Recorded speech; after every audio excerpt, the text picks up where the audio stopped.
First? No, it comes last. I'm not calling it first.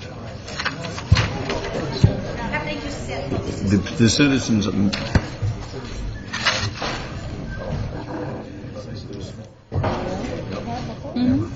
Have we? I don't remember.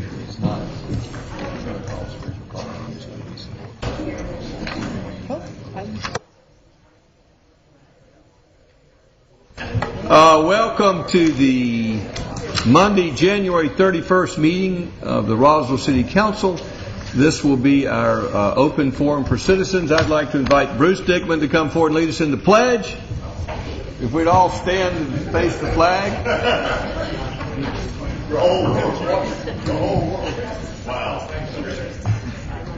I pledge allegiance to the flag of the United States of America and to the republic for which it stands, one nation, under God, indivisible, with liberty and justice for all. All right, citizens, this is your opportunity. If you would like to speak, raise your hand and come forward. Yes, ma'am, come forward. If you'll give us your name and address. Mary Lucas, 330 Walnutwood Trail, Roswell, Georgia, 30075. Just like to read a statement to you all. We believe a government that is receptive to citizen input and quick to respond can better serve its citizens. Services are delivered to our citizens in a professional, timely, and courteous manner. Okay, I would like to address the City Council about the need for empathy and sensitivity training. My house burned on October 18th, 2010. I received a notice of unsafe, illegal building via certified mail dated December 22nd, 60 days later, from Alan Amick, building official, City of Roswell. This notice states that the repairs must commence within 60 days and permits obtained, and the work must be completed by February 22nd, 2011. Keep in mind, the fire was October 18th. The condition of building checklist indicates damage by fire. I know that. The yellow tape around the outside knows that. Anybody that rides by knows that. Over 85% of the building was destroyed.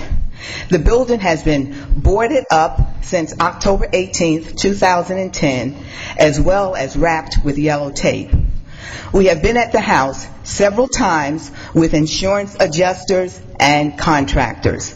The house has not gone untaken care of.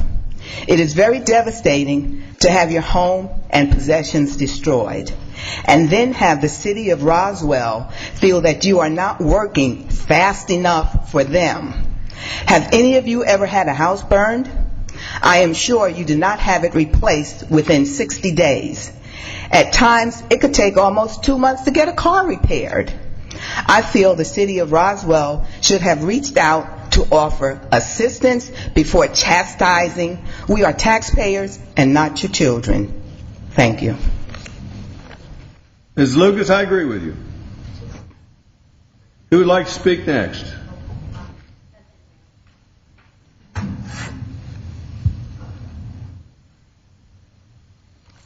Good evening. I'm sorry, Ms. Lucas, about the loss of your home.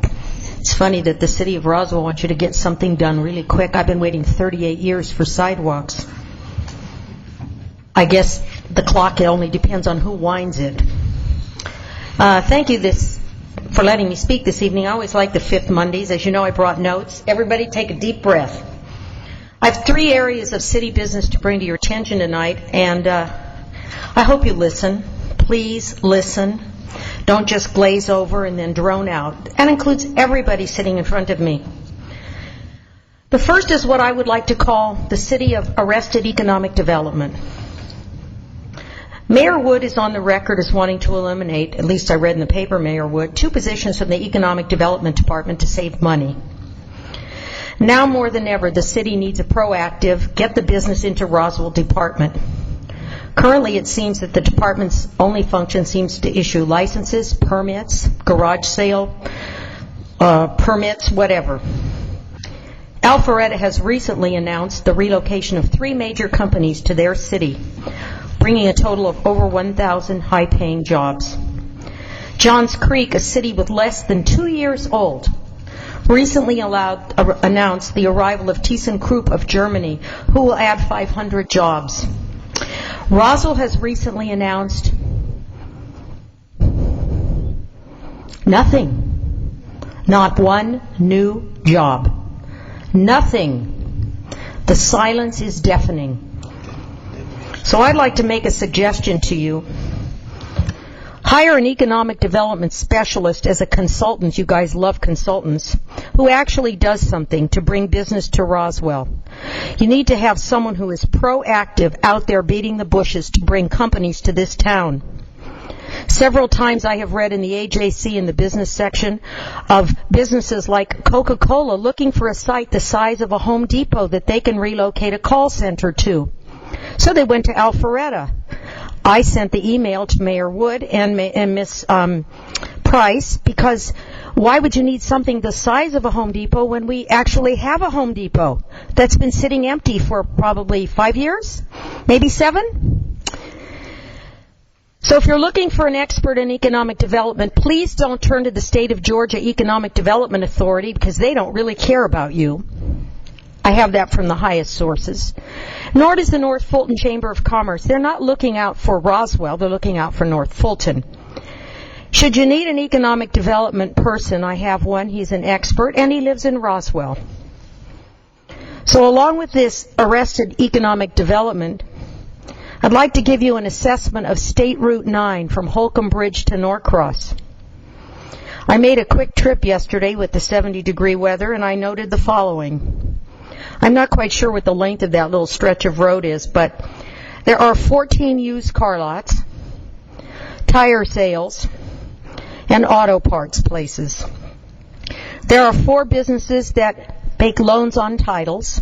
There are 2 vets, 2 dentists, 14 Hispanic-owned businesses, a restaurant owned by 2 French immigrants, Douceur de France, a great Mexican restaurant, actually rated one of the best in the city of Atlanta, The Bridge. There is a new burger place, and there's a Thumbs Up Diner. Along with that, there are storage facilities and truck rentals. There are several thrift stores, a Value Village, a Family Dollar, many consignment stores, a tire store, and, just to make it even more attractive, 15 vacant buildings. Now, I know that many of you view the Hispanic immigrants as the scourge of this country and of our city. You treat them with disrespect, disregard, and suspicion. I wanted to point out that if those Hispanic-owned businesses were not on State Route 9, that several-mile stretch of road would only be car lots, auto-related businesses, title loan businesses, and empty buildings. By all definitions, it would be a slum. I have seen law-abiding business owners who are Hispanic come to the development office here in this city hall while I was there to get their business licenses, and have been told to return 2 and 3 times even though they had completed all the paperwork. I have watched them be treated rudely because their English was not good, and as you know, I'm fluent in Spanish. I have offered to translate. I've seen it happen, and I ask, can't we do better? While many people may see the Hispanic presence of buildings on Highway 9 as a sign that we're going downhill, I want to remind you that it seems that only the immigrant population are the people that have any faith in the entrepreneurial advantages of that street. They are Hispanic, they are French, the people that own the Dairy Queen are from India. I do not see any black or white people opening businesses except the man at Thumbs Up Diner and the other one at the burger place. Nobody. So instead of treating Hispanics like we do, not me because I am Hispanic, I think you might want to reassess them. I also think you might want to do something about it. I know you're pouring millions into streetscapes, landscape, treescapes, sidewalks, but it is a slum. So, Jerry, please don't get rid of your economic development people. That's the last thing you need to do. This town is in deep trouble. I would use another euphemism, but I don't think it would be appropriate at this time. My second issue is Black History Month. Tomorrow begins Black History Month. As you know, 2 years ago I served on the Black History Committee, so I have never been one in all the 38 years I've lived here to say, you can do better. If I don't feel I can bring something to the table, I shut up. I've never been one that criticized that I didn't bring something positive. Now, here's the brochure. I happened to pick it up at a black-owned business this week in Roswell. We do have a couple. His comment was, mediocre, Janet, really rather low bar. And I read it because last year I didn't participate. And I have to agree with him. First of all, the physical appearance of this brochure is impractical. What size envelope would you mail this in? Oversized, which costs more. You guys are all worried about the millions. You ought to worry about the pennies. 2 years ago, the city printed 30,000 of these brochures. There's 27,000 households in Roswell. They went in the closet back there next to the boxes of the previous year's 20,000 brochures that didn't get used. I hope they've cleaned it out and at least taken it to the recycling bin. What a waste of time, money, paper, and natural resources. So 2 years ago, after I was on the committee and gave about 200 hours to what I thought was a good series of events, as a volunteer, I might add, and as one of the 2 white volunteers on the committee, I suggested that looking at the attendance, you cancel Roots. And I told you that if it did not have race attached to it, it would have been canceled a long time ago. Nobody listened. They figured I was some hysterical woman. No, I'm a businesswoman. I watch pennies all day, every day for people. I help them get the biggest bang for their buck. The 2 events that I and Phil Carroll were responsible for got more than 50% of the attendance of Black History Month. We were very proud of the events, and we probably had about 500 people. The rest of the month's events didn't get 500 people. Now, 2 years ago, I don't know what the current budget is. 2 years ago, we budgeted $18,000 for the month of events. I don't know what the budget is this year, if it's more or less. However, I feel it's a waste of money. Black people don't want to come to this stuff, and neither do white people. Let's call it like it is. I wrote the brochure thinking, oh, what did they do this year? Because as you know, I'm in Africa many times during the year. I work with black heads of state. So I am certainly an admirer of the black diaspora contribution to the culture of the planet Earth. Well, I noticed that 3 of the events are about slavery. One is this Tea Party, which we've been given for years, and I'd like to have a little show of hands at the Tea Party of how many people there really live in Roswell, since we're paying for it. They pay a small amount. We have a poetry slam, which has nothing to do with black history. Let's say that all together. Poetry slams are not about black history or culture. We have a soulful praise concert from a group from Pebblebrook High School. I couldn't tell you where Pebblebrook High School is, but it's not in Roswell. We have a StoryCorps project, which I had recommended 2 years ago because I met David Isay, who got the MacArthur Genius Award for that, and recommended that we bring it to Roswell, period. And it was way too expensive, and so we didn't do it.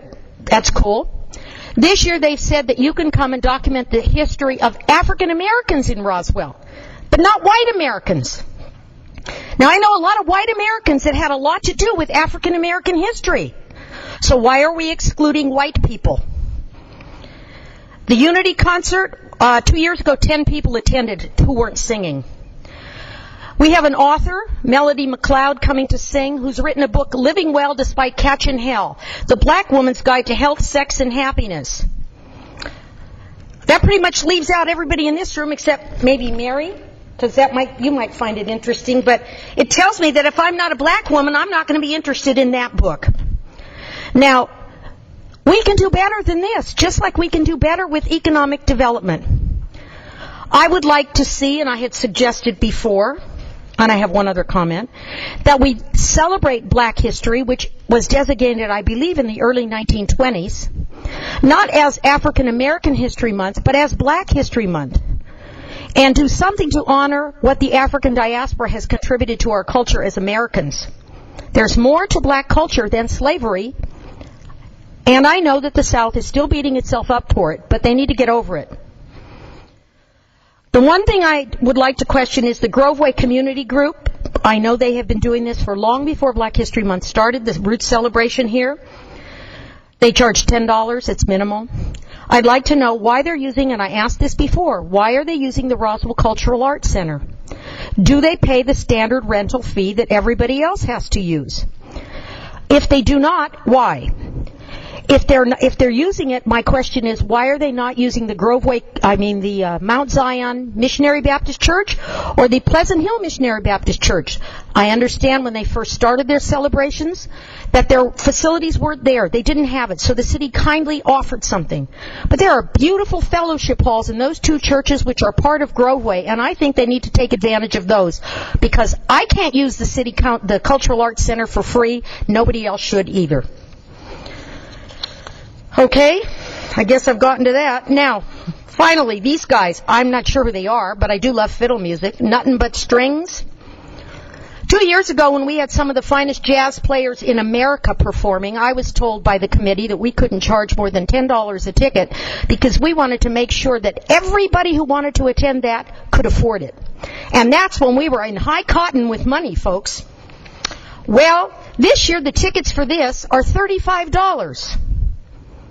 I want to know, one, how much we're paying these people to perform, and two, who's going to eat the difference if all these people don't show up at $35 a ticket?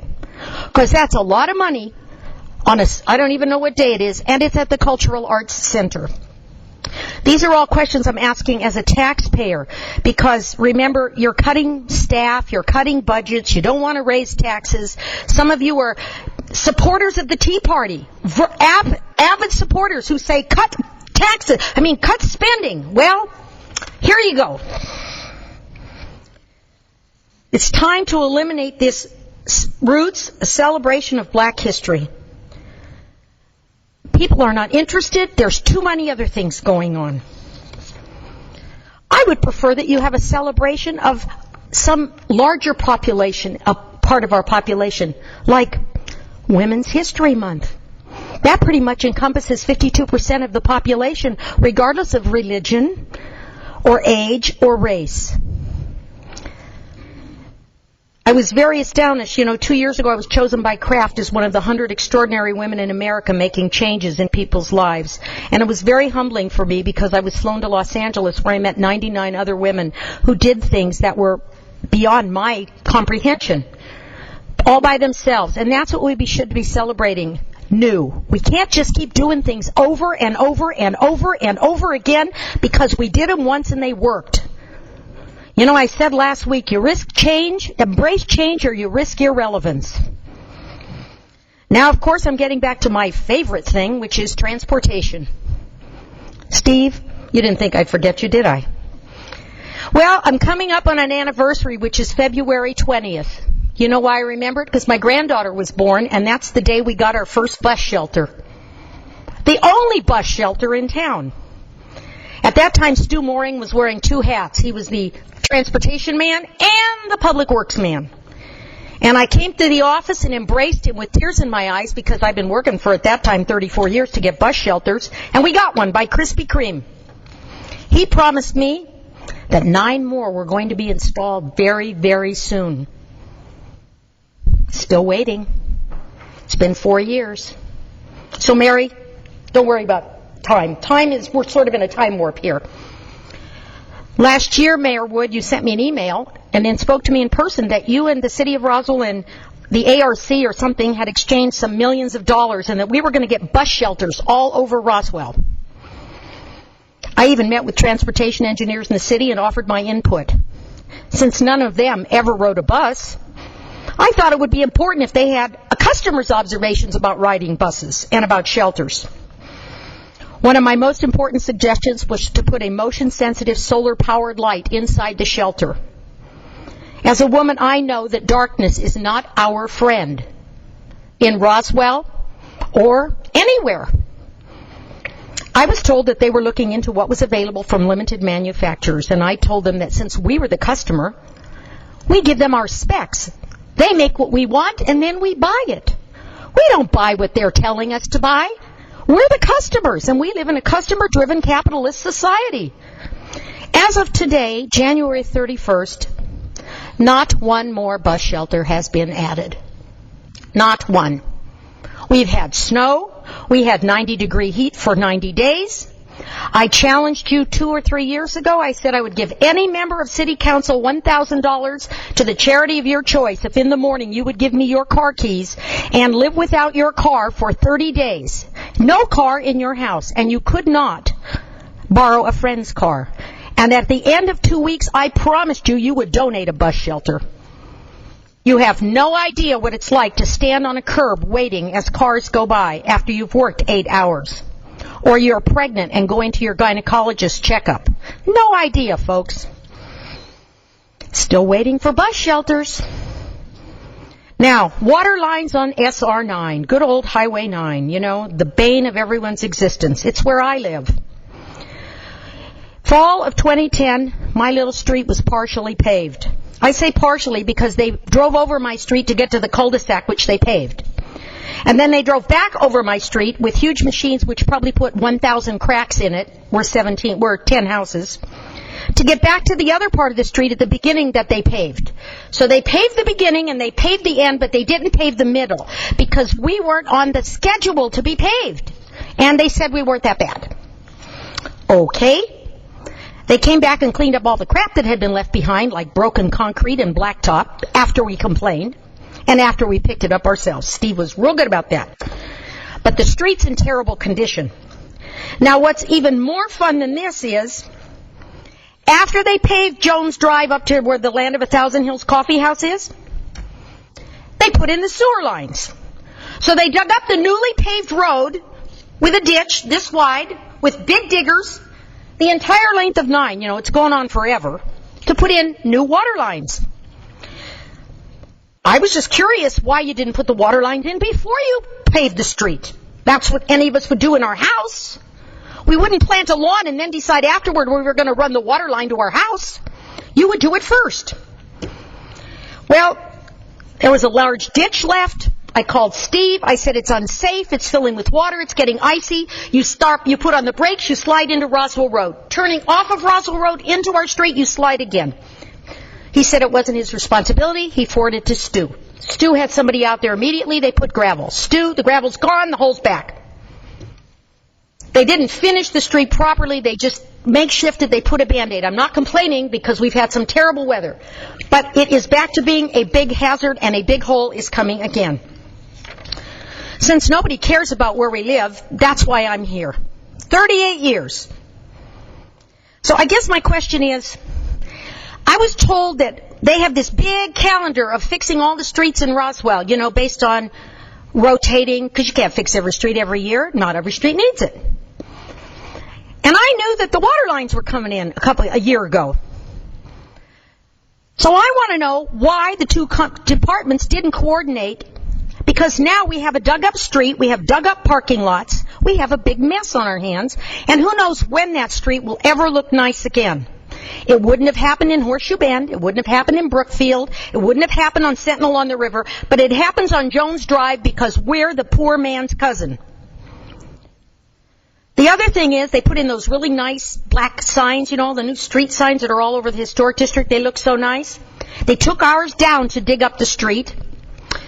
Never put it back, so no one knows what the name of the street is. We just have a temporary stop sign up there. Welcome to our world. Moving south on 9, you go past Warm Springs Circle, there's some condominiums. They took out all the trees from here to that wall.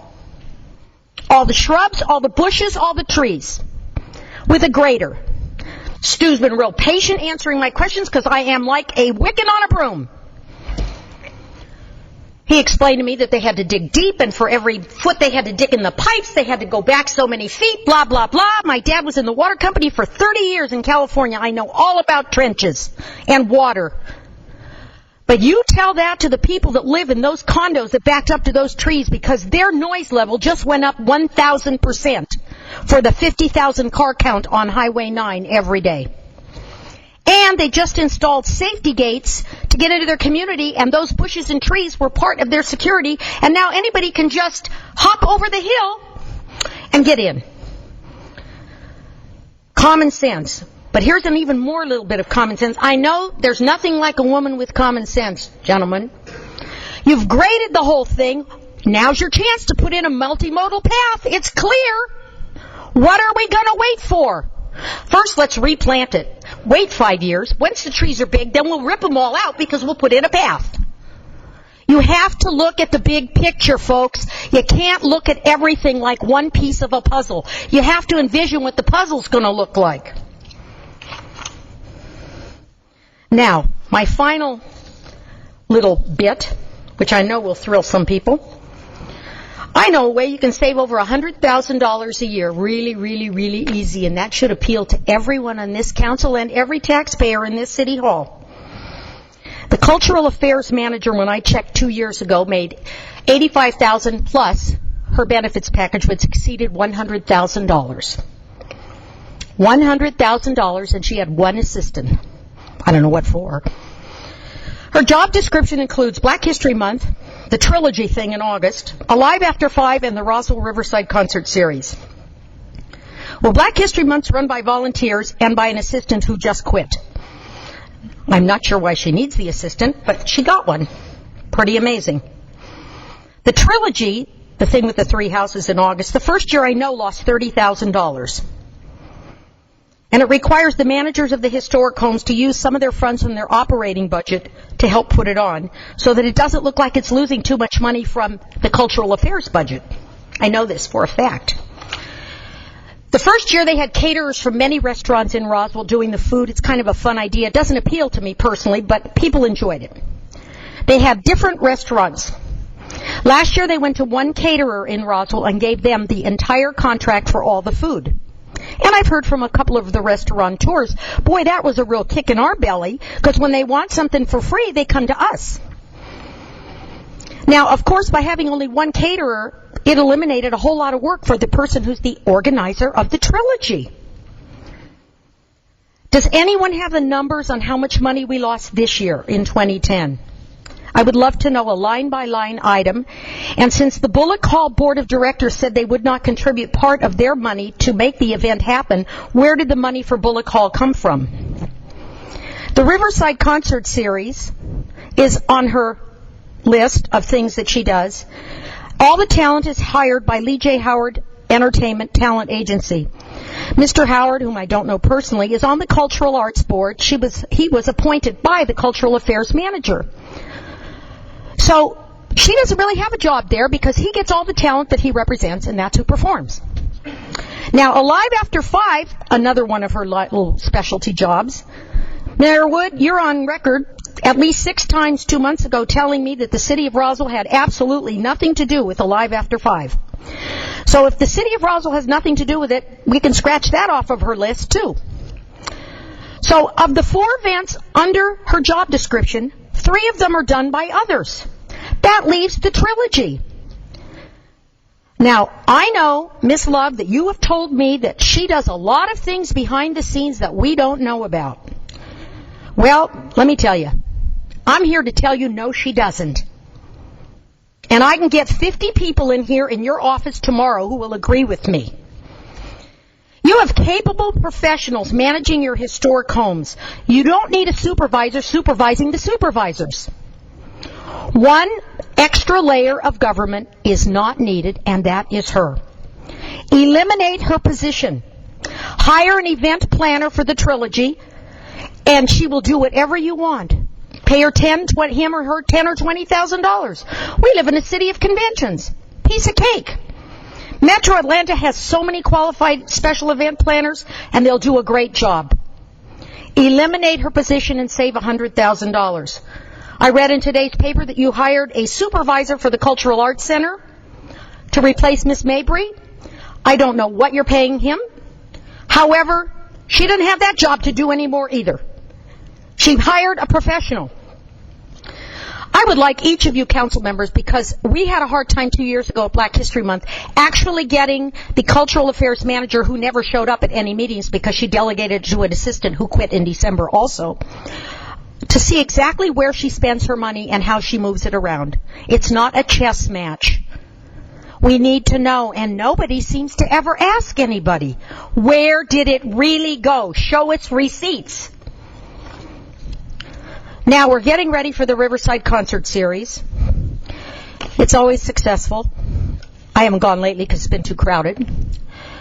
And we need to make some money, don't we, folks? So, I'm in the travel and tourism business. I know how to make money. If you don't know how to in my business, you wouldn't last for 32 years. I suggest that you charge anybody who's not a Roswell resident $5 per person to attend the concert. You give them a little paper wristband. They're cheap. And they have to put it on. Now, if they're a Roswell resident, they don't have to pay, because, doggone it, we should be getting something for our tax money. Something that differentiates us from East Cobb and Forsyth and Cherokee and DeKalb. You give them it. And it's going to be real easy if somebody walks around in the crowd and doesn't see somebody with that hot pink bracelet or the bright yellow one, just like we used to do for the mayor's ride. You didn't buy, you don't get to eat lunch. Sorry, folks. 2 years ago, I think the budget was $6,000 per concert. They get 2,000 or 3,000 people. 50% of them don't live in Roswell. You will pay for your concert with that little $5 band. Now, if people that are not Roswell residents don't really want to pay for it, say ciao, have a good evening. Because those are the extra people that are making us hire extra EMTs, extra fire, extra police, and extra park personnel after they leave. And all they leave us is their exhaust. If they don't want to spend it, suggest they take their $5 and go spend it somewhere else, because $5 buys nothing. Maybe a Happy Meal. I trust you, they will pay. Every time I bring up charging the people who attend, who are not Roswell residents, I am told it would be so hard to do. There's so many entrances to the park. Oh, no. I don't want to hear no. I want to hear, you know what? That's a damn good idea. Let's do it. We hire consultants, we host charrettes, we hire more consultants to create even more plans, but none of them are implemented. We have no master plan, no road plan, no GPS for the future growth of this city. Talk is cheap unless you're an attorney or a consultant. I think it's time that you, as a council, and the employees of this city, who take their direction from you, get serious about addressing the real problems of this city, which is a classic study in arrested development. Thank you. Thank you, Ms. Oswald.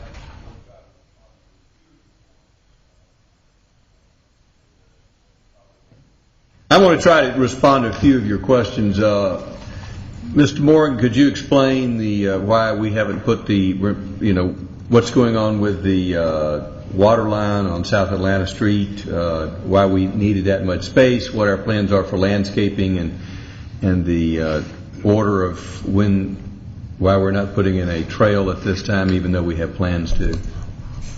Mr. Mayor, the water line construction primarily has been delayed by weather during December and January. We expect completion of laying the line within about the next 30 days, but then there was probably another 30 days of work associated with connecting service lines, adjusting the hydrants and things of that nature. The width of the clearing was based on the fact that the terrain adjacent to the apartments and the condos, there was going to be a deep cut through some of that, and obviously in order to have safe slopes, you have to, the width of the trench needs to be at least twice as wide as the depth, typically 3 times as wide. Then you need additional space on either side of that. I didn't analyze every bit of the design, but we have competent designers who want to minimize the amount of excavation. So the width had to do with the depth, but here are the questions. The question is, what are we going to do about the landscaping? What are the We plans have a for landscaping multipurpose plan that has been approved by the people that granted the easements, both at Chattahoochee Landing and the condominiums. So we will be replanting trees Absolutely. and vegetation Absolutely. when the job is done. And Yes. what's the status on the idea of sidewalks or multipurpose trail in that part of the street? Mr. Mayor, that will depend on the ultimate right-of-way plan for the roadway. That is not part of the waterline project. So we don't have the final plan for the roadway. Hasn't been gone to the citizens. We don't have a final plan, so we don't That's know correct. size, location of that. So we're That's not correct. prepared to. All right, Mrs. Russell brought up a question of why didn't we coordinate the water line on her street with the paving on her street? I can't answer that, Mr. Mayor. Mr. Eisenbach, can you answer that question?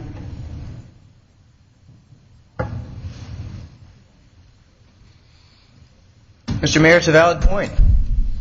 We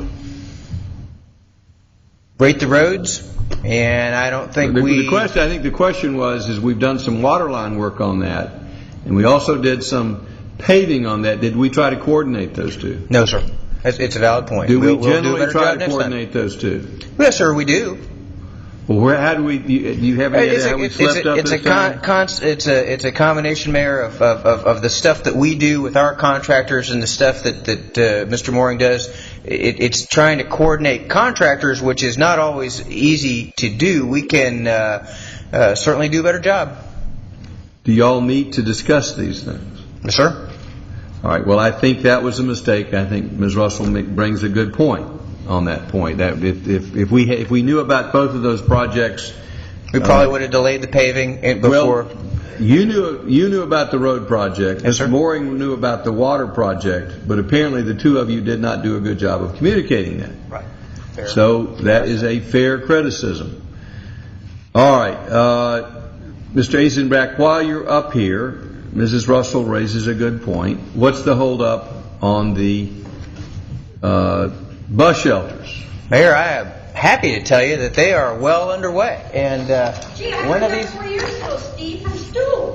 Well, this is they're under design, Janet, and they're absolutely. I can. If you come by my office, I'll show you the designs and how they're moving through the system. And one of these days, Mayor, we are going to have a bus shelter out there, and we're all going to celebrate this. But believe me, they are under design, and they are being coordinated with MARTA as we speak. So we do have a grant. The council has approved the bus Yes, sir. shelters, and they're in the process of being designed and built. So Yes, sir. I guess the solution was to coordinate all these things and to get the money from the grant. It is a frustratingly slow process, but it is what it is. It is in the process. All right. Just some comments. I did ask that we reduce the size of our community development department because I didn't feel with the limited development that we're seeing that we needed the same size of department. I did not suggest that we cut our economic development department, only that we look at the number of building inspectors we had and the number of plan reviewers we had, because the number of buildings we're building and the plans has gone down substantially more than the number of employees. So, Ms. Russell, I did not propose that we eliminate the economic development part of that department. I do want to say you criticized the Poetry Slam, which is actually my favorite part of Black History Month, and I would recommend I think we can do a better job of promoting Black history. I want to thank Janet Russell for what she did when she was working with Black history. She brought a lot of good ideas to the group. But I am a supporter of Black History Month. I think I'm not sure how much we're spending. Mrs. Love, do you know how much we're spending on Black History Month this year? The budget's $14,520. For $14,520, we have lots of programs. Most of them are really, the city just has seed money to these programs, and I believe that $14,000 is well spent in the bigger scheme of things, and I'm a supporter of Black History Month. Can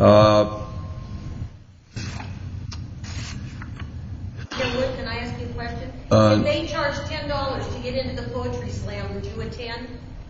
Because currently it's free, but they have a $300 prize. Why wouldn't anybody go and just show up? It's free. I don't know. All I know is I enjoy it very much, and whether it's $10 or free, I would attend. I can't speak for anyone else. It is well attended. The Lee J. Howard is not appointed by our Cultural Arts Director. He's appointed by the Cultural Arts Board, is nominated by me, subject to confirmation by Council. You raised some good points. The city's not perfect, but we try hard, and we'll continue to try hard, and we appreciate your comments because it does help us to see areas in which we can improve. And I'm sorry if I didn't address all of your questions. I just tried to address a few. I will be happy to forward all of my notes to each one of you, so if you'd like to read them in the comfort of your home and make your own comments and assessments, just let me know. And Mrs. Russell, and I know I didn't answer all of your questions, if you have any specific questions that you would like asked, whether it's budget questions or other questions, we will respond to those individually. Great, thank you. Who would like to speak next? Yes, sir. Come forward.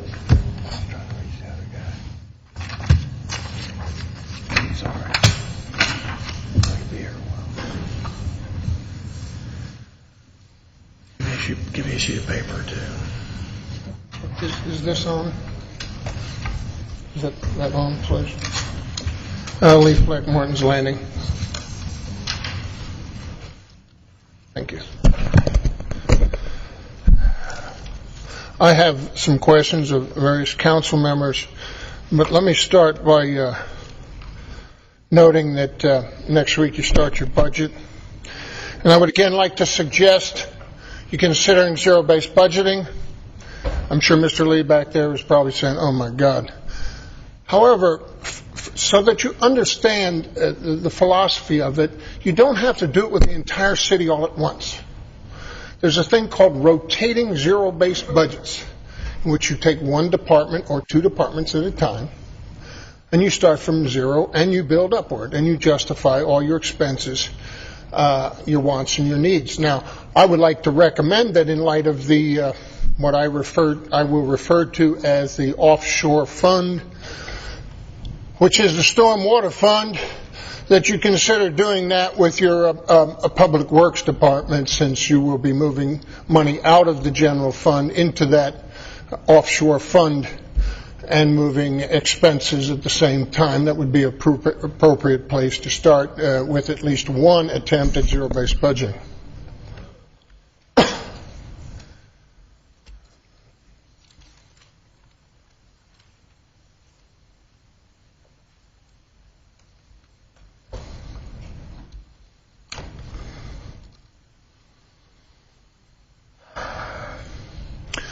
What I want to start off with is just pick up on a subject that was brought up, that I brought up last November at the open mic session. And I want to say that, Ms. Love, I want to thank you for confirming the accuracy of the statements that I made with regard to the public records annual report.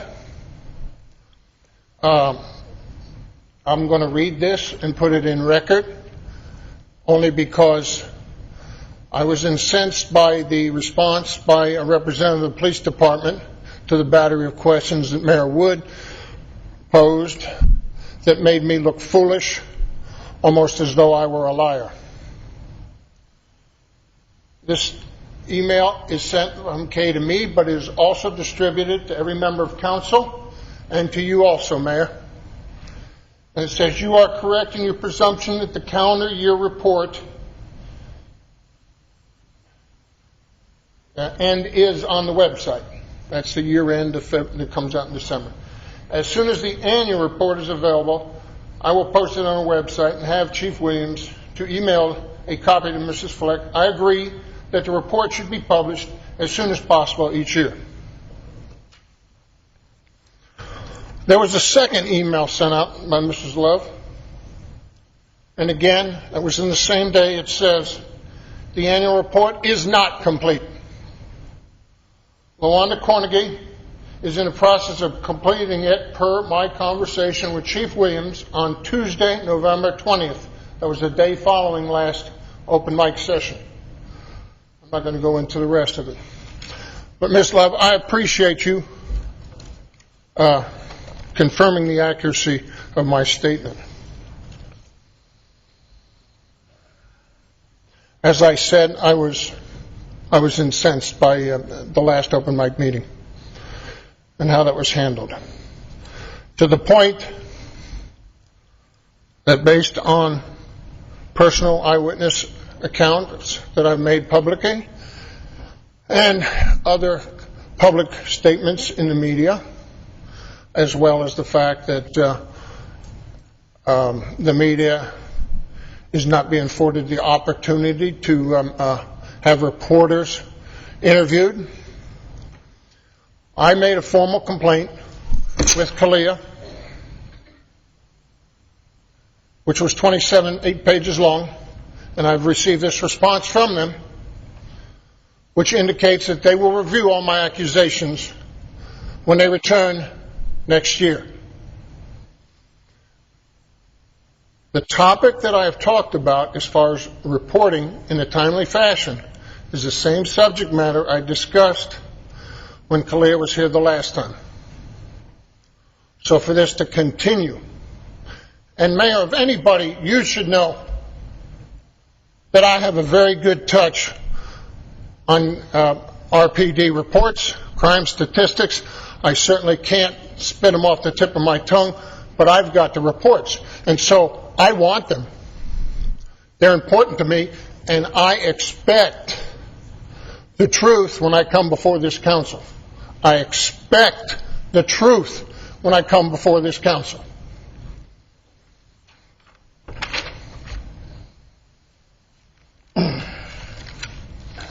Kent, I would hope that you would respond to my email relative to the disparity of comments at the last open mic. I'm not going to waste time and go into it and get into a grandstanding situation with you.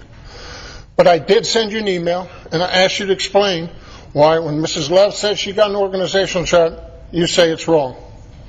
And I said, why? And you haven't responded to me yet. I actually did, so if you'll check your email today, you'll find that. Today.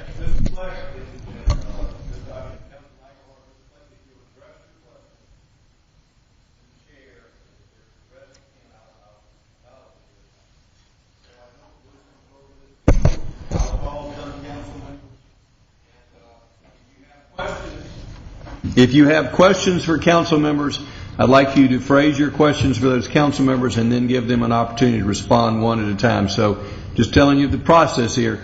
And you said you had a lot of questions for council members. If you've got some questions for Councilman Eichelhart, let's get those on the table. We'll give them, and then I'll give Councilmember Eichelhart an opportunity to respond once I hear your questions. I thought that's what I had just done, sir. Well, I understand, and that should. If you have other questions, what I'm suggesting, if you have questions for a council member, I want you to address all the questions for that council member. Yeah, I just and did. Then we'll. If you do you have any more for Councilman Eichelhart? No, absolutely, I agree with you 100%. That's exactly what my intent is. Thank you, sir.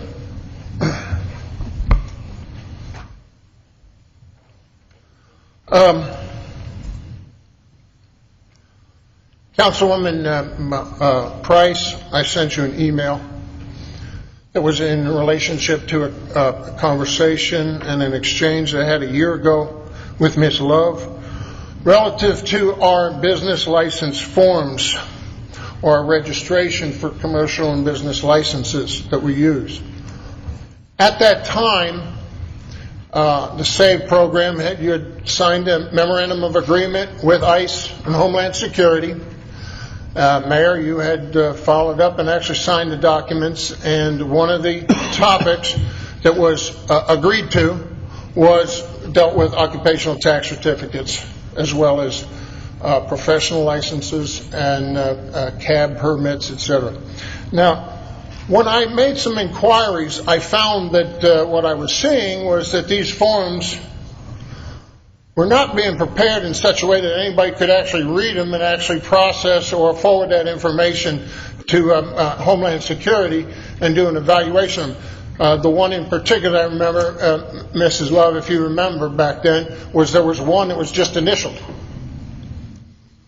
And what I had asked was to expand this, just like any power of attorney, to have not only a signature line, but a printed line, as well as a title. You're missing the printed line here, so when somebody writes and scribbles something, I don't think there's anybody in your department who could read it, and therefore pursue the requirements of the SAVE program. Now, maybe it's just a matter of procedure within your department, and you have made people print their name as well as sign it. You look puzzled. I'm not puzzled, as I have bad eyes, and so this is a little blurry. So do I. But the business owner's name is printed up on the top line. It does ask for the print of the business owner name. That's why. If you'll look up 3 or 4 lines, it says, pardon me, do I have permission? Yes, but ma'am, I think the one that we talked about a year ago was that another individual signed this form, and the registration was in the owner's name. So you had the owner's name, but you had someone else who actually initialed this form. I mean, I can go back and actually get those forms that we exchanged. I recall it was the owner's representative. Okay, good. So I would hope that we could do a little better job with this. I hope you concur with that. We can always do a better job, and we appreciate your suggestions. Thank you. Now, Mayor, these final questions that I have been the result of some exchange that I've had with Mr. Mooring over the water system master plan. So you might want to ask him to step forward. I got my last email from him at 4:45 today. And he will come forward at the appropriate time. Pardon? He'll come forward at the appropriate time. If you've got some questions or comments, we'll hear them at this time. Okay. He is closely listening to your comments. What I'm talking about is this master plan that was produced last July. And of course it was it followed up the month earlier water supply planning presentation that was made during the budget process. You may remember this one here. Okay? So I know there's been significant work on this. And I wanted to clarify a few things. And I'm sorry, but I don't have everything from the email received today. But at any rate, during last November's meeting, Mrs. Wynn, you stated that the test wells were producing 400,000 gallons per day. Mayor, you corrected her and said the capacity was to produce 400,000 gallons per day. At any rate, in this page, if I have to go through it, we will. However, but in this report, it specifically indicates that you can produce that amount per day, but you can only produce it for 15 days out of the month. And I did get a clarification from Mr. Moyne that reduced that estimate from 400,000 down to 200,000 per day, which is a more appropriate response. Also in this report, it makes it very clear that your cost to produce water and the cost to buy water from Fulton County are one and the same. $2.27. If you'd like me to show you the page, I'd be more than happy to, but it's in this report.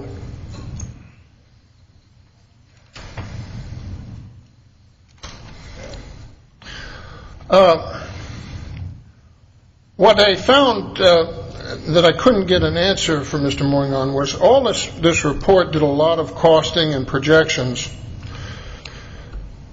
and had based it on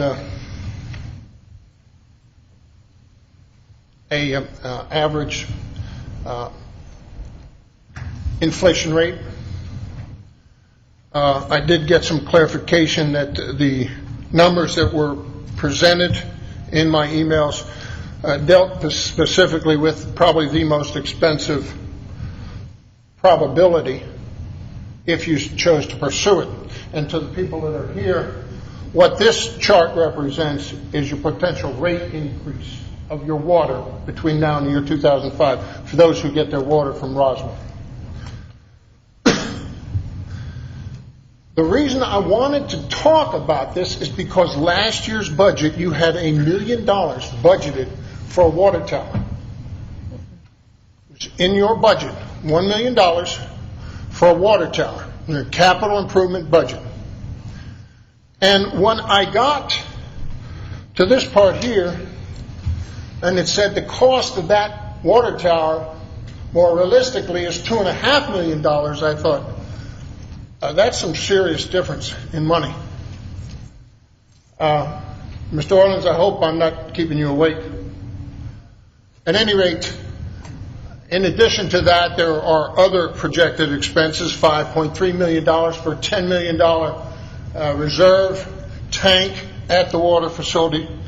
And then if you go into the new plant that this would project of $8.4 million, that came to about an $18 million investment. Okay? And to pay for that investment, this is the realistic projection of what those rate increases would have to be for your clients. What I wanted to find out was if you decide to shut all your water plant down and just buy water from the city of Fulton County exclusively, and you project that same cost with the same rate of inflation that you had here, what would you realistically have as an alternative to investing $18 million with a net asset value long-term of about $33 million? Mr. Moore couldn't provide me with that information, but I ran a quick set of numbers myself, and it's probably about $4 a gallon. Now, I'm getting my water from Fulton County. I'm on the other side of 400. We don't have a storage tank. So I think that before you start budgeting in a capital improvement budget $1 or $2 million for a storage tank, you had better see long-term what you're looking at. And this was done by a very reputable firm, consulting firm, who has built water treatment plants. What you need to do is you need to target and compete against what that inflationary rate of water, if you exclusively buy it from Fulton County, is going to be by the year 2050. I hope that you all have had an opportunity to read this report in depth and understand what it's really saying, because I tell you what, Mayor, I'm going to be paying $4 a gallon for water over on the other side of 400. You, sir, are going to be paying potentially, and this doesn't include overhead for distribution and G&A. You can add that another $5 on top of that. That's what you're projecting it costs if you put in plans that were projected for this. And this report also says, one of the points I want to bring out, this report also says that the life expectancy of your current plant will not exceed 10 years. This is not something you have to dally around with. Ms. Wynn, you look like you're puzzled. It's in that report. No, sir, I'm not puzzled. Oh, I thought you were puzzled by that statement of 10 years. It's actually in that report. Ms. Wynn, again, if you'll hold your comments until we give Mr. Fleck the opportunity to speak, we'll if there's any comments you'd like at the end, we'll recognize you. Yes, sir. I believe that that's all the points that I wish to make this evening. Mayor, thank you very much, and Council. Mr. Mooring, if you could come forward, please. I agree with Mr. Fleck in looking at our water system. We need to compete with the Fulton County water system and make sure we're competitive over time. We haven't made any final decisions about putting up a water tank. But let's start with the number of $4 a gallon. I presume that's not correct. What's the $4 a gallon? Do you know where that number came from, Mr. Moore? That came from Mr. Fleck. As I said, I take the $2. Mr. Fleck, you can have a seat unless he challenges something specifically. You said you've had your opportunity to speak. Mr. Mooring, what are the citizens of Roswell currently paying for? Was it 1,000 gallons? Yes, sir. $3.70. So currently we're paying $3.70 per 1,000 gallons. So Mr. Fleck may have missed that number. It's per 1,000 gallons, Mr. Fleck. So if the number, are we projecting at some point we're expecting $4 per 1,000 gallons? I feel sure that day will come, Mr. Mayor. We have not attempted to project rates.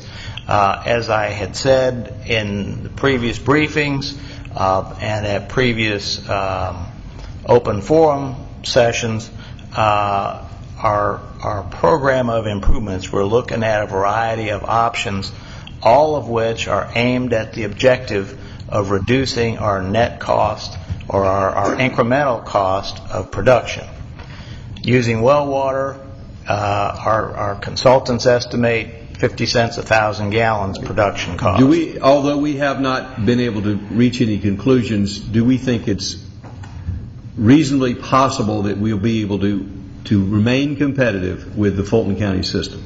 Yes, sir. I mean that's the whole point of these explorations that we're doing. Well, one is to remain competitive and also to have our own independent source so that we're not entirely dependent upon Fulton County. That's the second. And I guess the third reason that I support this is staying in the water system. I do not wish to abdicate or to turn over to Fulton County total control of our water system. I think one of the biggest errors that we made in the past, and I'm not criticizing what we did at the time, but years ago Roswell gave up its withdrawal permit from the Chattahoochee River, and I support staying in the water system because we need to make sure as water becomes more scarce, we need to be in control of our destiny, and that means control of water, and we're trying to determine how to remain competitive in that system and to produce water for Roswell. And those are our goals, and as I understand it, that's a reasonable goal that we can reasonably really work toward, and we're moving in that direction. Yes, sir. We have 2 permit applications on file with the state right now.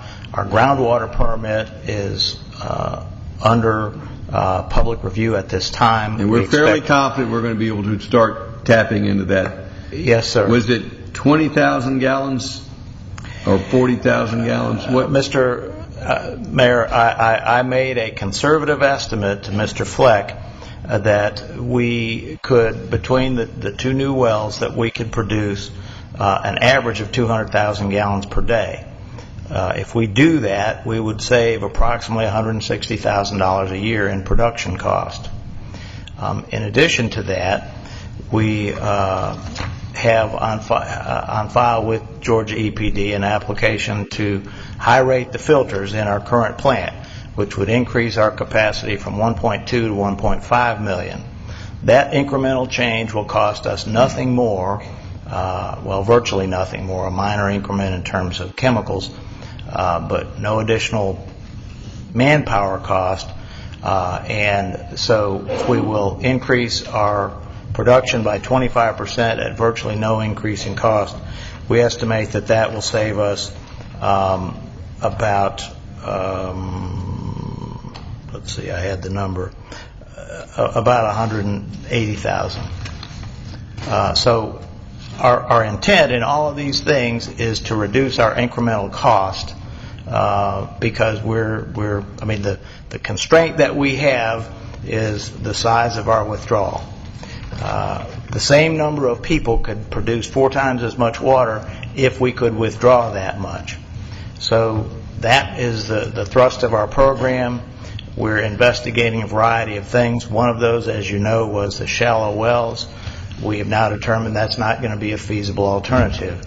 We're continuing to look at alternate sites for groundwater development, and as those are available, we will pursue that. We believe that the net effect will be to reduce our total cost and remain competitive with systems around us. Thank you, Mr. Mooring. Ms. Wynn, anything you would like to add? Yes, sir. Thank you, Mr. Mayor. Number one, I just want to clarify when you say the citizens of Roswell, it's the ones that's on the Roswell water system, which is about, I think, 20% of the total of the population, so just a clarification. And my understanding, Mr. Mooring and Mr. Mayor, is the reason that we are looking at alternative water sources, i.e. the wells and whatever else we can do, is more of an EPD recommendation to look at alternative water sources. Plus, let me just finish real quick and I'll let you talk. Because of the tri-state water wars that's now going on, the judge's orders can go into effect, I think it's July of 2012. Yes. Am I correct? And so anything that we can do so we will not be dependent on Fulton County water as much as we are now is really, in the long run, going to help save some our residents some money here, because I'm on Fulton County water too. And they did a 15% across the board rate increase. And if anything happens with these water wars, I'm assuming it's still going to go up and up and up. So I just want to clarify those issues right there, the rise in costs, the judge's order, and the EPD recommendation, which I think our Public Works Department has proactively investigated. Thank you. Yes, ma'am. Thank you, Mr. Mooring. Thank you. We'll hear from the next speaker. You're not going to allow me to respond? You had your opportunity to ask questions. Well, what Ms. Wynn just proposed is irrelevant. I've got the statement from the state senator. And You've had your opportunity. I'd like to put that into record. Mr. Fleck, if you would like to hand that to Ms. Love, we'll put it into the record. Thank you. I'll send you a copy. Thank you, sir. We appreciate it. Magnuson's order has nothing to do with your water supply. Who'd like to speak next? Yes, sir. Come forward, please.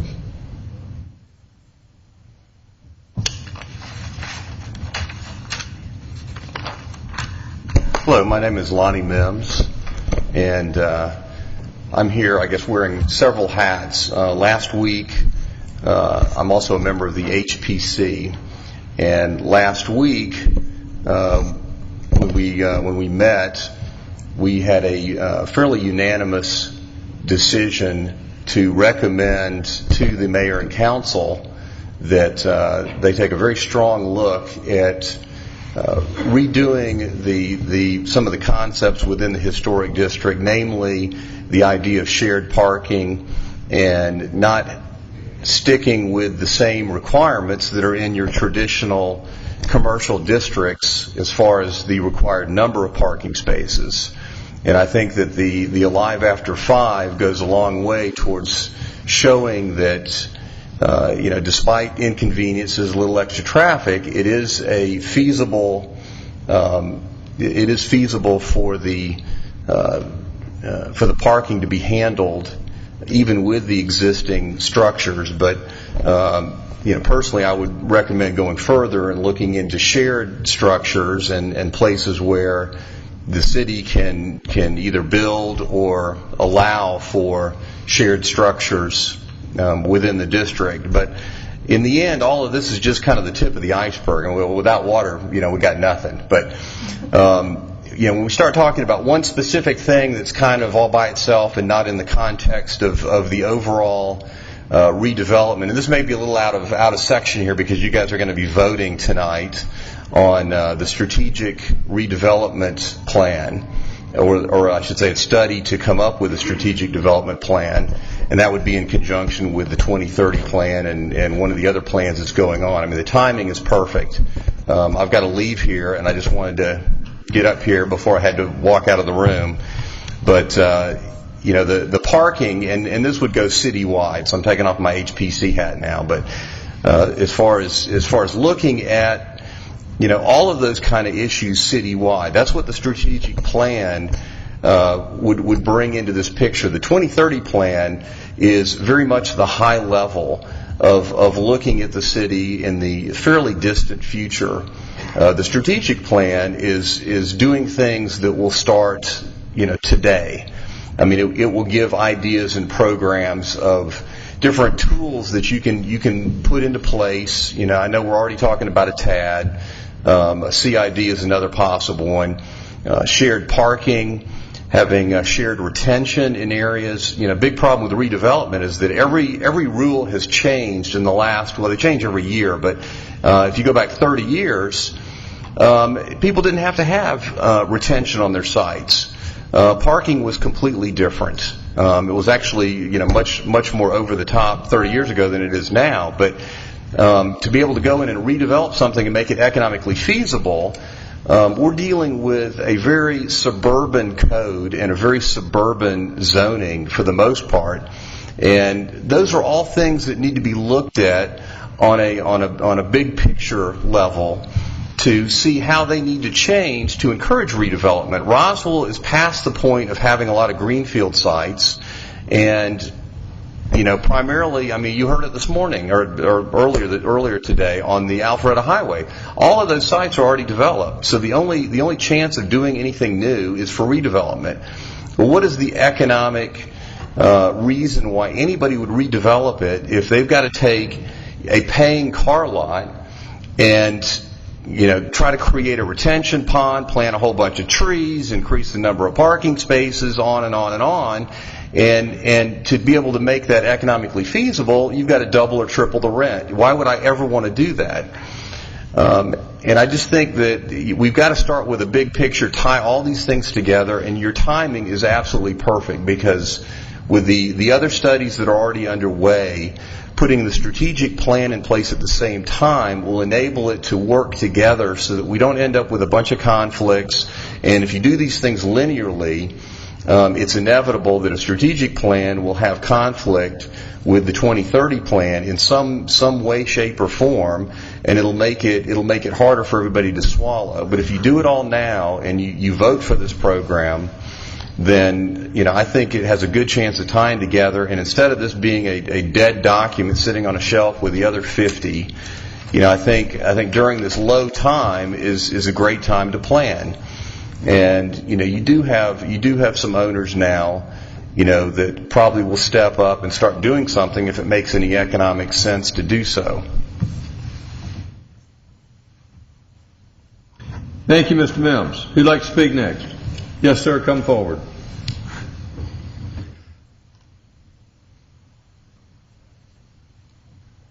Hi, thank you very much. I want to say thank you to the council in Roswell and the mayor here and Chief Williams and the people that have brought the Did you give us your name and address? My name is Bruce Dickman. I live at 200 Lakeview Ridge East, Roswell, Georgia. I've been here 20 years. Thank you, Mr. Dickman. I want to thank the city council and the chief and Mayor Wood for bringing attention to Roswell. I was just at a meeting last week for the Ride to the Capitol. What a great event that is. It goes statewide. It goes to every county here. Every cyclist is using this as a launching point to get the 3-foot law passed in Georgia. It needs to be passed this year. Anything you guys can do would be for everyone's edification. What Mr. Dickman is referring to is a law that says when you're passing a bicycle on a car, you leave 3 feet between the car and the bicycle. Thank you. But I wanted to bring that up to let you know that the city, the state, is very well recognized by what you all have done for the community, by what Rambo has done over the last 15 years, by bringing Big Creek around, by bringing bicycle friendly to Roswell as well, by bringing the transportation and the bike friendly lanes to Roswell, has been a benefit for everybody here. The other thing that I need to bring up is that I'm not that opposed to the fire department putting in a little firehouse. That is a great idea.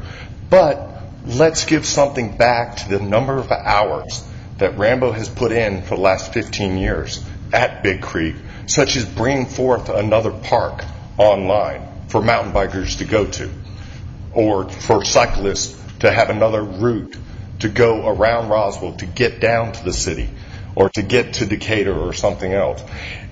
All this will work in conjunction. I just appreciate the time, the effort that you guys have done, and just wanted to let you know, and to say thank you to the chief as well for everything that he's done in helping us bring safety to all the streets here in Roswell. Thank you very much. Thank you, Mr. Dickman. Who'd like to speak next? Yes, sir, come forward.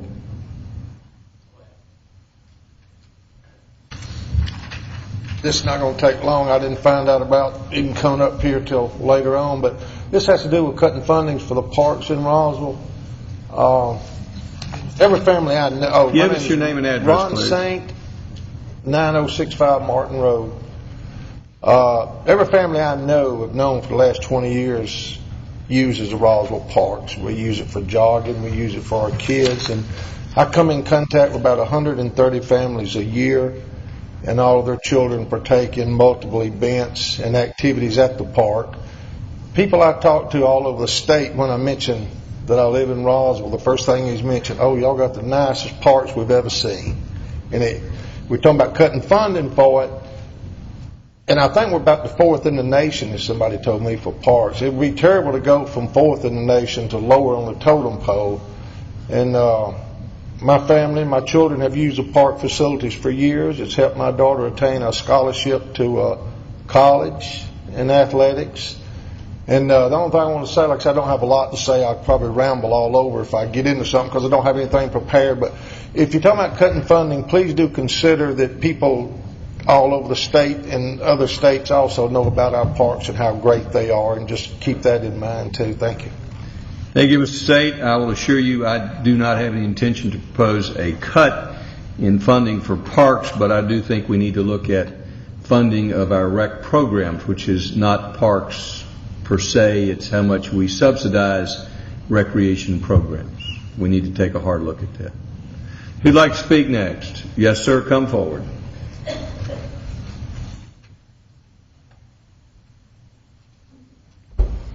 My name is Forrest Buchanan. I live at 225 Nesta Court in Roswell. On the way here tonight, I was rear-ended, and I just want to say the police and the EMS of Roswell, the professionalism that they showed was really impressive. And you've got a good attitude for somebody who was just rear-ended. Well, I'm sure tomorrow morning things will change. I brought this up, I think, last year. I'm retired, and so I'm around, or at least I was around Roswell during the day. And if you're trying to get onto Holcomb Bridge Road, there's a 2-minute elapse on the red light. And I was wondering, I can understand it during rush hour in the morning and the afternoon, but during the day, a 2-minute wait I think is too long. And is there any way that Roswell can improve this with? I think it's Holcomb Bridge is a state road, Department of Transportation, state of Georgia. Yes, sir. Holcomb Bridge is a state road. Is there anything we can do about that 2-minute wait? Well, first of all, you'll have to tell us a 2-minute wait at which intersection. Well, the one on Steeplechase, the back entrance of Holcomb Bridge, of Horseshoe Bend. All right, Mr. Asenbach, can you respond? And then also the one at Home Depot. How you doing? Good, how are you? Fine. So you're talking about on Holcomb Bridge on the east side of town. Which Steeplechase? It's called the back entrance, close to the Ramco development. Okay, so on the east side. Yes. Okay. I'll take a look at that, Mr. Mayor. We currently are working with the Georgia Department of Transportation on a series of strategic corridors, Holcomb Bridge being one of them, and they have a consultant that actually is helping us to time our signals throughout the area. And I'll be honest with you, actually 2 minutes is pretty much in line with a lot of the side streets during certain times of the day. It's not unusual to have actually more than 2 minutes. But my only argument is during midday when there's no traffic, you have to sit there for 2 minutes. Then, of course, when the light turns you green, then you have to look both ways because the Georgia drivers do not always heed the lights. It's safe to do that. Mr. Mayor, I will take an action for that, and we'll look into that intersection. Okay, and also the Home Depot or Depot. That I think it's Holcomb Woods Parkway? Yeah, okay. That's yes, all another. right. You can tell where I go. I'll take care of it, Mayor. Thank you, sir. Also, there is, I think, the Horseshoe Bend got an agreement for the left turn lane when you're coming west on Holcomb Bridge Road at Barnwell. Has anything been done on that? Mr. Asen, you have to direct that to Mr. Asen. Okay. I'm not aware of that. You're referring to the turn lane that GDOT is going to construct on going westbound Holcomb Bridge to northbound Barnwell. I understand they've completed the design and they're doing the right-of-way acquisition to construct that lane. Okay, great. Because at 5 o'clock, it's a long line. We all agree with you. Okay. Thank you. I was here for the Ramco Gershon debate. One thing I noticed is that people that individuals such as myself had to give my name and address, which I have no problem. But I did notice the only one that represented Ramco Gershon is the attorney, and he gave his office address, I'm almost positive. No one else gave their address, their name or their address. I'd like that the council would make it a hard and fast rule that if anybody comes up here to talk, that they give their name and their complete residential address. Any problems? My practice is when it's a representative of a petitioner, we're trying to know who are they representing or where they're from. If it's a petitioner, I know who they're speaking for. They're speaking for that petition. So that's my practice. Wouldn't it be for the audience to know where they come from?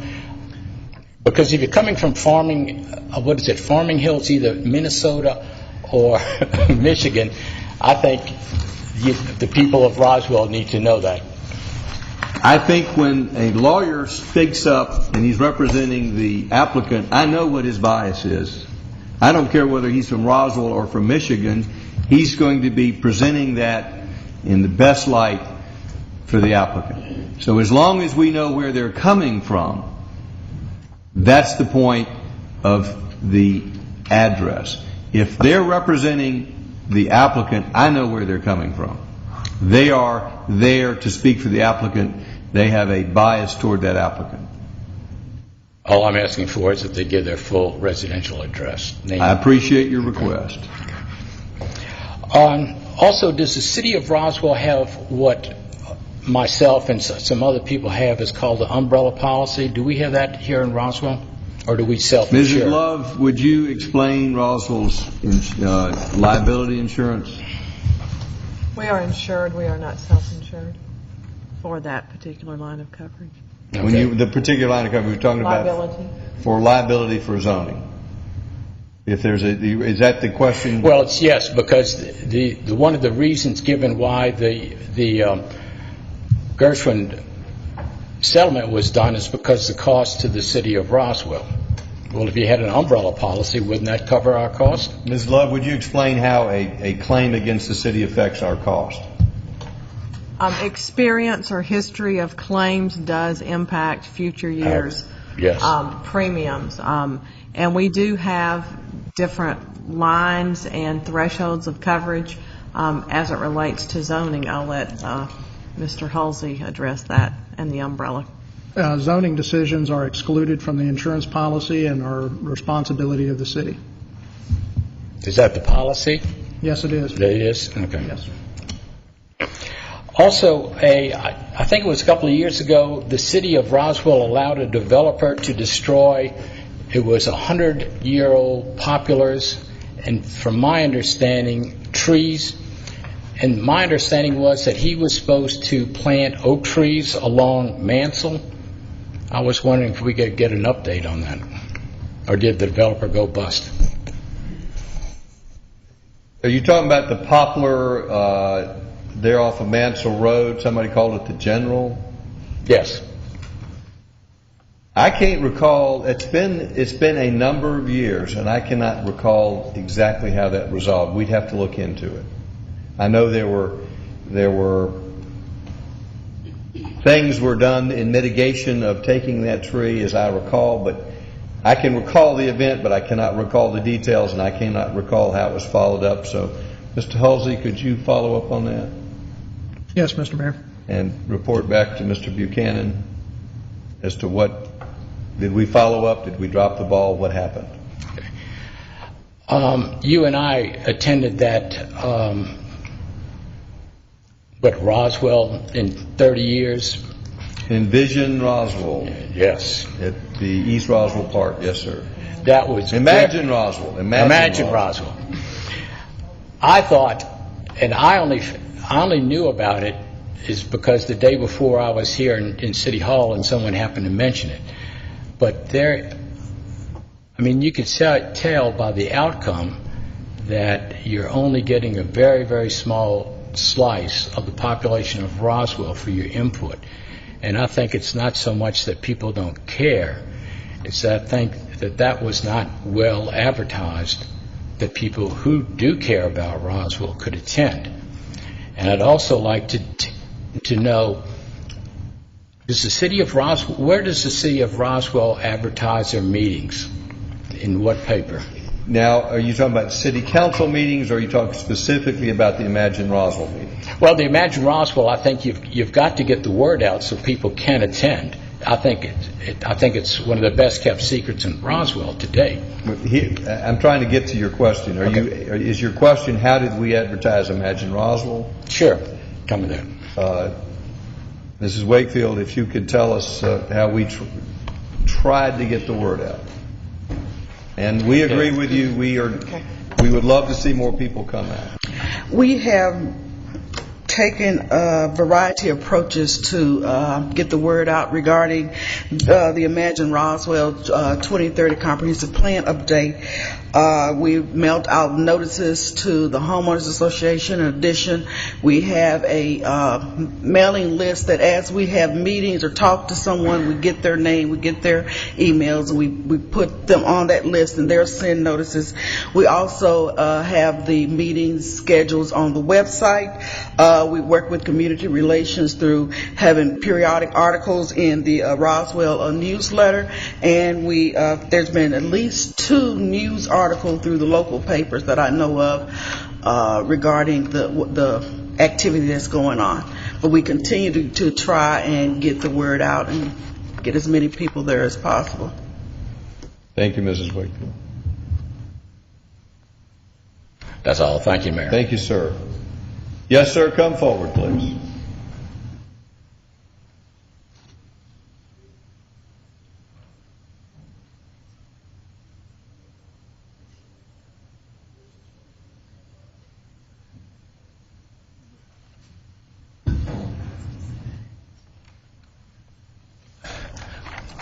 I'm Hal Gronholm, 11390 Bowen Road, and I am a little confused about the agenda tonight. I thought that Alice was going to speak about the economic development plan, and that's what I came here for, in support of that plan.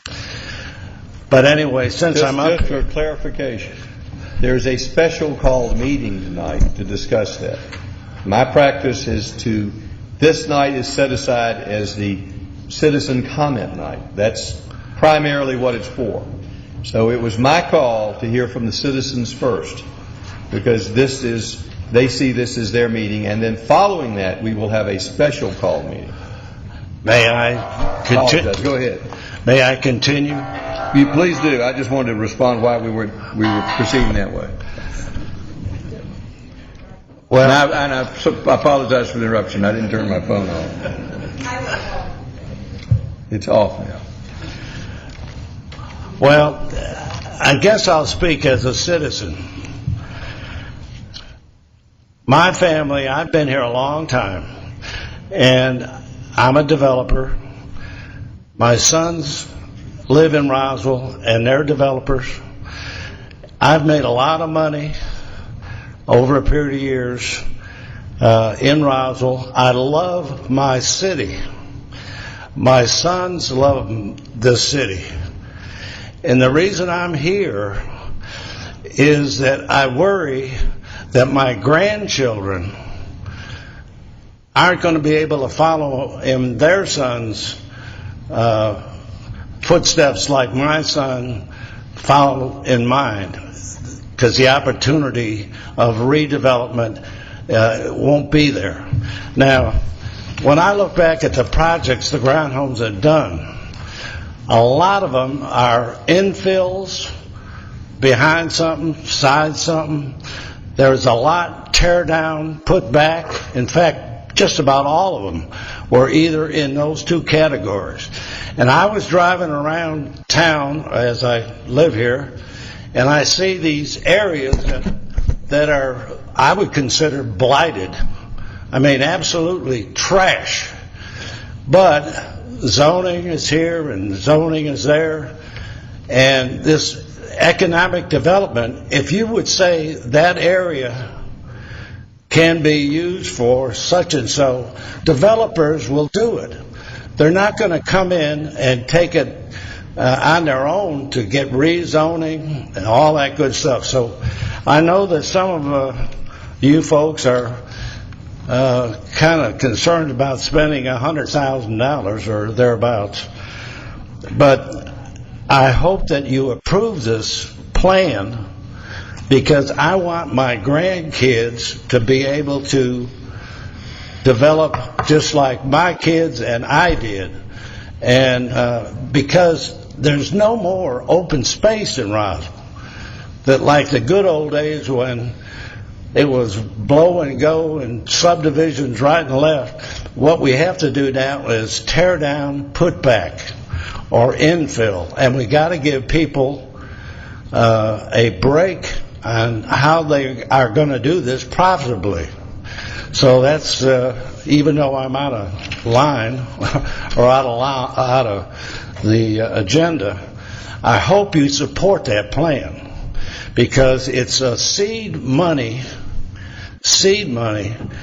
and there's a lot of ideas out there that people will, just like Lonnie said, and Lonnie speaks for me too, because there are ideas and changes that need to be made, and they need to come with this plan. So that's it. Thank you. Thank you, sir. Who'd like to speak next? We will be discussing the economic development plan immediately following the citizens meeting. Yes, come forward, please.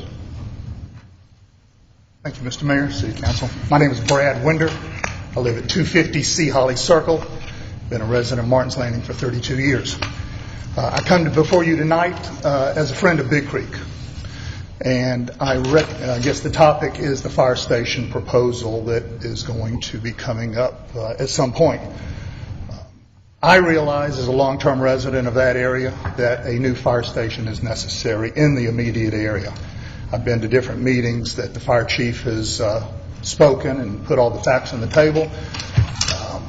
A lot of people, and I realize the relatively small geographic area that he wants the station rebuilt in a larger footprint to allow drive-through equipment and to better serve the area. It seems that there are only two places that are being strongly considered, even though many people think there are others. I understand that the city wants to build a station on something, a property they presently own, and I guess that leaves the ball field in front of the Terremont neighborhood or a portion of the wooded area at Big Creek. As a resident of Martin's Landing, I've heard from many people and going to some of these meetings where cards have been passed out and local people's opinions have been asked for. I'm under the impression that most people have asked for the station to be located at the Terremont location. I have my reasons for not wanting trees cut down at Big Creek or any trails removed. Big Creek is a very popular area, as everybody knows. Hundreds of people use it on a nice day, every day. I realize that the building of a station is going to impact somebody. It's either going to be in their backyards, which they don't want, or it's going to take down some trees, which other people don't want.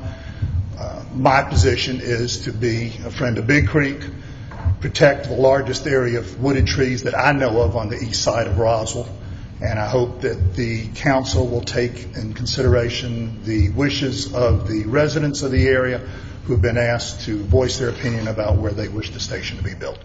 Thank you. Mr. Winder, thank you for your comments. We appreciate your service as president of Rambo.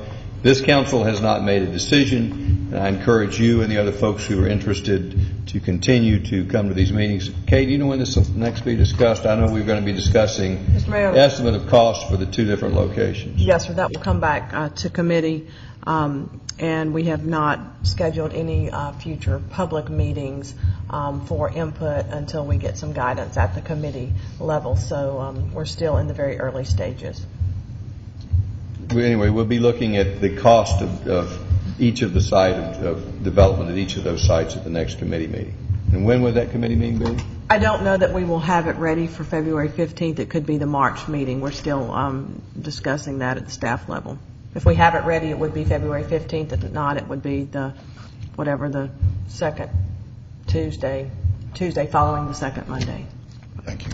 Who'd like to speak next? Yes, come forward, please.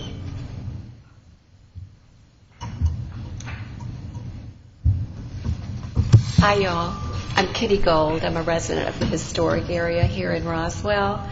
And I want to thank all of you for doing such a good job and all the hard work and commitment that you have to letting us have a part which we'd like to have at your meetings. Thank you very much.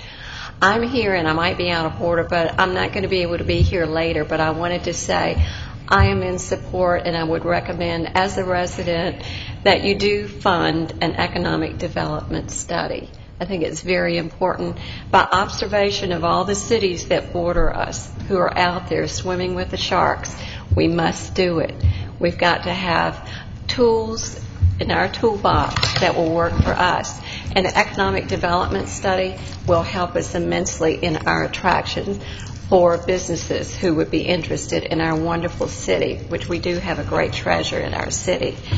I also hope that as you continue this process, that you realize that we do need, on a permanent basis, in the city of Roswell, a wonderful 2-year college, which is part of the state university system. I know you're working on another project, but in our city, for a perfect fit for our city, it would be great if we have Georgia Perimeter College here in this city, which is already here in our city in a part-time mode at the Roswell High School. We need it here on a permanent basis, and I hope that you would consider it. Thank you very much. Thank you, Mrs. Gold. We appreciate your support for economic development, and this council would love to see a college come to Roswell. Thank you. Thank you. Yes, Councilmember Price. There has been some misinformation going around. The money has been budgeted. It's in this year's budget. The issue before us is really evaluating the team that would provide this study. That's the issue. The issue is not the money. The money's been budgeted already. You're discussing the economic development proposal. All right. I would encourage you. It seems we're about to the end of the discussion of the citizens. We're going to have some more, but if it's economic development, if you could be patient, we're going to be getting to that shortly. Anyone else as a citizen have any general issues to raise? Yes, sir. Come forward.